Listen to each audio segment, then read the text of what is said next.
खुदावंद यीशु मसीह के पुरफज़ल नाम में आप सबको बहुत बहुत सलाम। खुदावंद आप सबको बहुत बरकत दे, खुश रहें, शादमान रहें यीशु मसीह में। खुदावंद आप सबको बहुत बरकत दे। बाइबल मुक़द्दस में लिखा है इस्तिस्ना 10 बाब 21 आयत में कि वही तेरी हमद का सज़ावार है, यानी कि खुदा हमारी हमद का सज़ावार है। तो इसका मतलब क्या है कि वो हमारी हमद का सज़ावार है। दरअसल कहा जाता है कि उर्दू में जो हमारे पास तर्जमा है वो बहुत कमज़ोर है। अगर हमें इसे फ़ारसी ज़ुबान में लें तो बहुत खूबसूरत उसमें तर्जमा हुआ है। सज़ावार का मतलब वहाँ पर हुआ है कि वो लायक है, जिनके हमारी बाइबल मुक़द्दस में लिखा है ना कि वो तेरी हमद का सज़ावार है, यानी कि हमद के लायक है। इसका तर्जमा ये वहाँ पर किया गया है कि खुदावंद हमारी हमद के लायक है, जो हम उसकी हमद करते हैं इस लायक है वो। बाइबल मुक़द्दस में लिखा है मुकाशफा में कि बर्रा ही तारीफ़ के लायक है। और मैं भी अक्सर औक़ात कहता हूँ कि यस्सु के अलावा किसी की तमजीद नहीं की जा सकती, और सिर्फ़ यस्सु मसीह ही है जिसकी हम हमद कर सकते हैं कि और वही इस लायक है।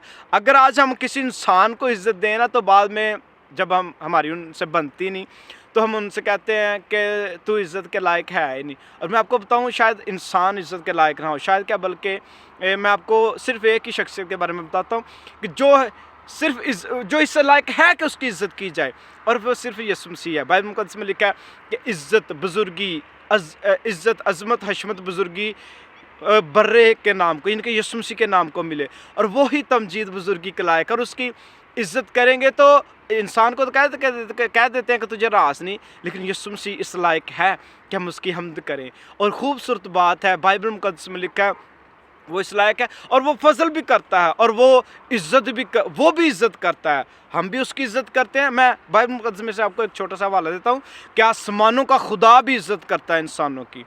बाइबल मुक़द्दस में लिखा खुदा यीशु मसीह ने फरमाया कि जो मेरी खिदमत करता है बाप उसकी इज़्ज़त करेगा। ये देखें, वो खुदा जिसके बारे में लिखा है बाइबल मुक़द्दस में कि वो नूर को पोशाक की तरह पहनता है, बादलों को अपने रथ बनाता है, हवा के बाजों पर सैर करता है, उसकी रूह पानी पर जुम्बिश करती, वो जो सैलाबों को, वो जो समुंदर को अपने चुल्लू में जमा कर लेता है, वो जो आसमानों पर बैठता है। बाइबल मुक़द्दस में लिखा है आसमान उसका तख्त, ज़मीन उसके पाँव तले की चौकी है। सुलेमान कहता है वो आसमानों के आसमान में भी समा नहीं सकता। इतना बड़ा खुदा है जो कुल कायनात को क्रिएट करने वाला, आसमानों को बनाने वाला, जो बगैर सतून के आसमानों को जिसने खड़ा किया है, और जिसने इस ज़मीन को पानी पर बिछाया, तेरी कुदरत वाला खुदा, कुल कायनात को क्रिएट करने वाला कादिर मुतलक खुदा, हम जो खाक के पुतले हैं, हमारी वो इज़्ज़त करेगा।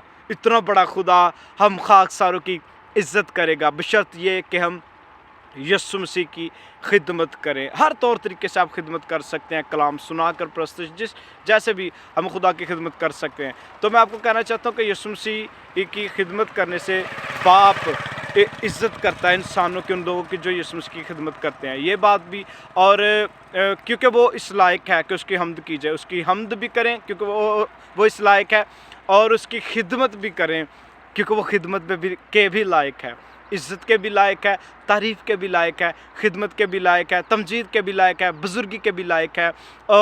इसलिए उसकी तमजीद करना शुरू करें क्योंकि वो इस लायक है, और उसकी खिदमत करेंगे तो इसका अजर वो देता है कि बाप जो कुल कायनात का खालिक व मालिक है वो हमारी इज़्ज़त करेगा। तो खुदावंद आप सबको बहुत बरकत दे, खुश रहें, शादमान रहें। खुदावंद यीशु मसीह का फजल आप सबके साथ होता रहे। आमीन।